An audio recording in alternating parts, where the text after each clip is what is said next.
The store's freezer fog spelled out a message I didn't want to read. It appeared slowly, the way frost creeps across a window on winter glass. Quiet, patient, almost polite. I had opened the sliding door to restock frozen dumplings, and the rush of cold air rolled out against my wrists. The compressors beneath the freezer hummed steadily, a low mechanical breath that filled the empty aisles. Fluorescent lights buzzed overhead, flickering in soft pulses that made the polished tile floors look wet. It was nearly 2 in the morning, the kind of hour when a convenience store stops feeling like a store and starts feeling like a waiting room. No cars outside, no footsteps, just humming machines and the faint electric crackle of lights. I slid a box into place beside the ice cream sandwiches and closed the freezer door. The glass fogged instantly, condensation blooming across the surface like pale smoke. At first, I didn't notice the shape forming. The store was quiet enough that I could hear the fan inside the freezer blades turning.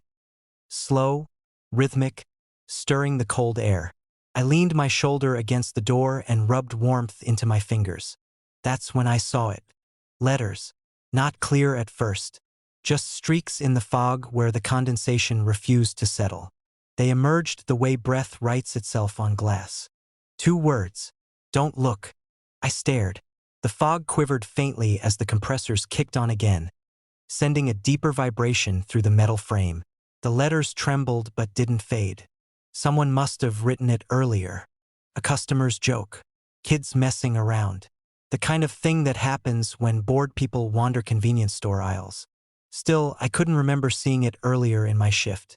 And condensation usually erased fingerprints in seconds. These lines stayed sharp. I reached up and wiped the glass with my sleeve. The words vanished in a single smear. Just fog again. I stood there for a moment, watching the condensation slowly rebuild across the door. The hum deepened. Fluorescent lights flickered once overhead. Then the fog began to thin in narrow streaks. Not spreading, gathering. The letters came back. Don't look. I frowned. Okay. I murmured to the empty store. My voice sounded too loud. I wiped the glass again, harder this time. The fog cleared completely, revealing rows of frosted pizzas stacked like bricks behind the glass. My reflection floated faintly over them, fluorescent light bleaching the color from my face. Very funny, I muttered, though there was no one to hear it. I stepped back and went to the register. The counter faced the freezer aisle, and from there I could see the long stretch of glass doors reflecting the empty store. A few minutes passed. The compressors cycled. The hum deepened again. I looked up without meaning to. The freezer fog had returned. The letters were longer this time. Don't look behind you. A strange tightness settled in my chest. I turned in my chair, scanning the aisles behind me. Nothing. Candy racks, chip bags, a crooked stand of cheap umbrellas. The security monitor above the register showed the same quiet store from 4 grainy angles. I faced the freezer again. The message remained. Condensation slid slowly down the glass around it, but the letters themselves stayed dry, thin, perfect lines carved through the fog. It had to be my imagination. The brain is good at patterns. Faces in clouds, words in random scratches. I stood and walked toward the freezer doors again. Cold air leaked from the seams, brushing against my ankles. Up close, the letters looked deliberate, each line precise. I placed my hand against the glass. The cold seeped into my palm instantly. The fog shifted. The words changed. You looked. My breath caught. I blinked hard. When I opened my eyes again, the glass was blank. Only fog. I laughed once, quietly. Sleep deprivation, I said to the humming freezer. I hadn't slept much the night before. Double shift. Too much coffee. The brain does strange things when it's tired. I wiped the door again anyway. Clear. I walked back to the register and sat down. The fluorescent lights buzzed above me, pulsing faintly every few seconds. The store smelled like freezer frost and cheap detergent. I stared at the counter. Minutes passed. Then something cold brushed the back of my neck. Not air from the freezer. Colder. Like someone exhaling directly against my skin. I froze. Slowly, I turned toward the aisle again. The fog had spread across 3 freezer doors now. A single sentence stretched across them.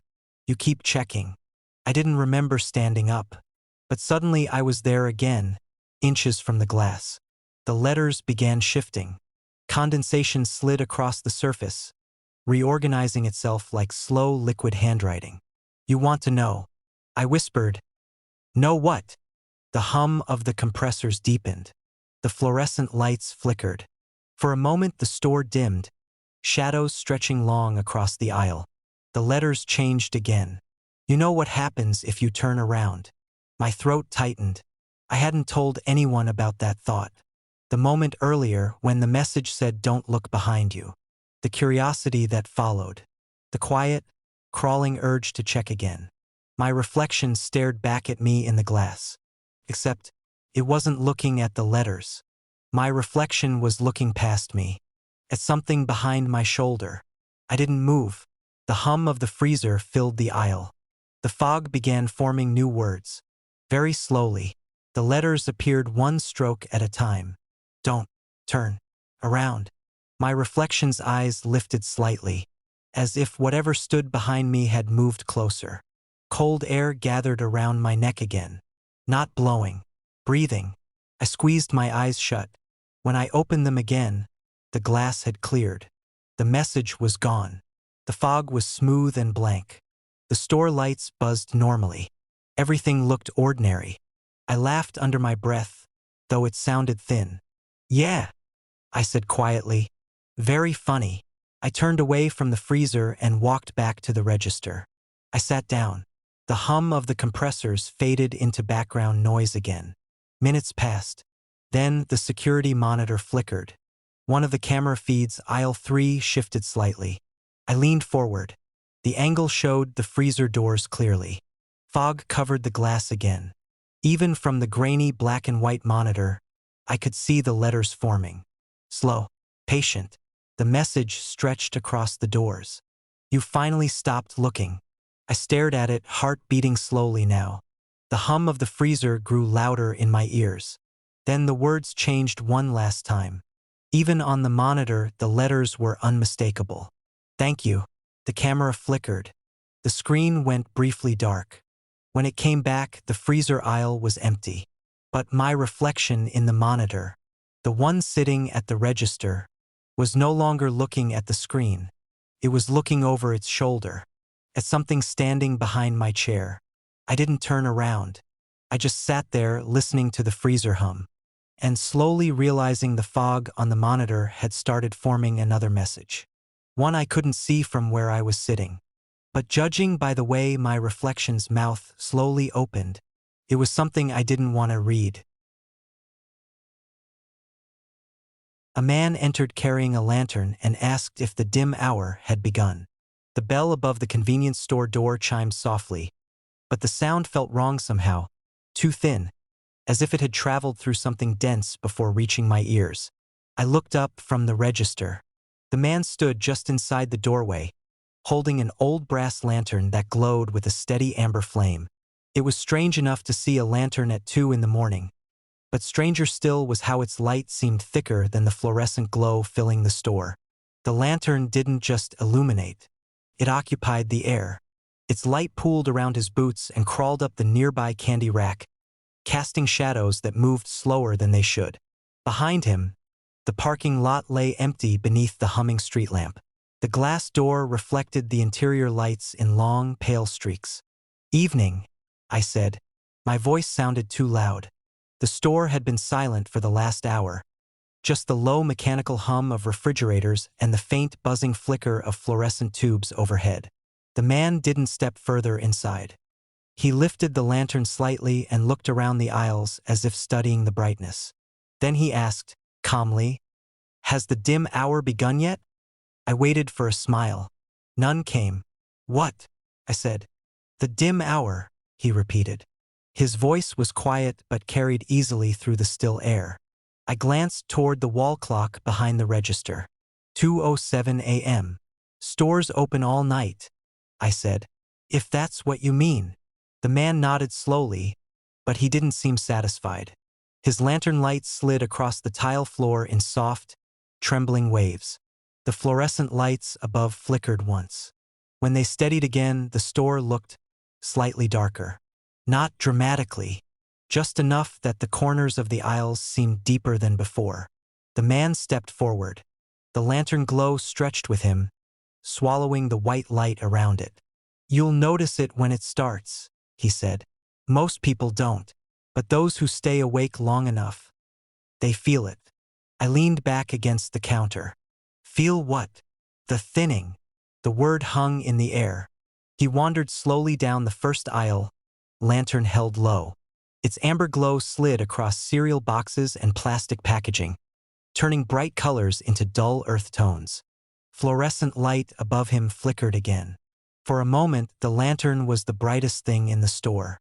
I watched him through the mirror dome mounted near the ceiling. "Looking for something?" I asked. "Just confirming," he said. "Confirming what?" "That the dim hour hasn't started early tonight." He stopped near the refrigerators. Their glass doors hummed softly, compressors cycling beneath the metal frames. Condensation traced slow patterns across the glass. The lantern glow reflected faintly beside the fluorescent glare. The man tilted his head. "Do you notice anything strange?" he asked. I looked around. The aisles were empty. Candy bars, chip bags, cheap plastic toys near the counter. Everything normal. "No," I said.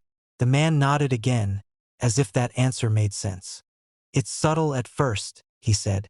"The lights dim by a fraction. Shadows begin to stretch differently. Memory feels slippery." He opened a refrigerator door. Cold air spilled out. The lantern flame didn't flicker. "Why call it the dim hour?" I asked. "Because light stops behaving correctly." He closed the fridge. The door seal thumped softly. "And because it never lasts exactly an hour." The fluorescent lights buzzed overhead. One of them flickered rapidly, then steadied again. The store seemed quieter than before. Even the refrigerators sounded farther away. The man turned toward me. His face remained half-lit by the lantern glow. "You work nights often?" "Most nights." "Then you've probably brushed against it already." "I don't know what you're talking about." He smiled faintly. "That's common." He raised the lantern slightly. The shadows behind the snack shelves stretched longer than they should have, reaching across the floor toward the register. "Tell me," he said, "what time do you remember it being before I came in?" I frowned. "2 something." He nodded. "Yes, that's what most people say." I glanced at the wall clock again. 2:07. Still, I stared at it. "I swear that was moving earlier." "Of course it was," he said gently. "When time behaves normally." A quiet pressure began to build in the store. Not sound, not temperature, something subtler. Like the air had thickened slightly. The lantern glow brightened. Or maybe the fluorescent lights had dimmed. Couldn't tell. "Do you feel it?" he asked. I rubbed my arms. The air felt colder. Not refrigerator cold. Something softer and deeper. The kind of chill that sits behind your eyes. The man walked toward the door again. The lantern light followed him like a small sun. "I should leave before it fully settles," he said. "Leave," I said. "If you're still here when it deepens, you'll begin forgetting things." "What things?" He paused with his hand on the door. "Small ones first. What aisle you're standing in. Whether someone just walked past you. Whether the lights were always this dim." I looked around again. The store definitely looked darker now. The fluorescent bulbs buzzed weakly, their light thin and pale. The lantern glow had become the warmest light in the room. "How long does it last?" I asked. "That depends." "On what?" He looked directly at me. "On how much light is left to lose." The door opened with a soft chime. Cool night air drifted inside. "Wait," I said. The man stopped. "If it's happening right now, how do I know what's real?" He considered that. "You don't," he said quietly. "Then how do you?" He lifted the lantern slightly. "This remembers." The flame inside the glass flickered once. Or maybe it breathed. "What does that mean?" I asked, but he was already stepping outside. The door closed behind him. The bell chimed again. The lantern glow vanished into the night. For a while I just stood there. The store felt smaller. The fluorescent lights buzzed weakly. Shadows pooled thickly between the aisles. I walked to the register. The clock still read 2:07. I waited for it to change. Didn't. The refrigerators hummed softly. A strange unease crept through me. Something felt different. Not wrong exactly, just unfamiliar. Like walking into a room you've seen before but can't quite remember why. I rubbed my forehead. Had someone come in earlier tonight? Couldn't remember. The silence deepened. A faint glow appeared near the entrance. At first I thought it was a car passing outside. But the parking lot remained empty. The glow grew stronger. Warm. Amber. It crept slowly across the tile floor toward the counter. Lantern light. I looked toward the door. No one stood there. But the glow kept moving. Sliding deeper into the store. Shadows stretched around it. My chest tightened. The lantern glow stopped in the center of the aisle. For a moment it hovered there like a small floating sun. Then the doorbell chimed. Softly. I looked up. The man stood just inside the doorway again, lantern in hand. He scanned the dim store carefully. Then his eyes settled on me. He approached the counter slowly. His lantern light pooled across the register. "Excuse me," he said, his voice calm, almost polite. "I'm sorry to bother you." He leaned slightly closer and asked, "Has the dim hour begun yet?"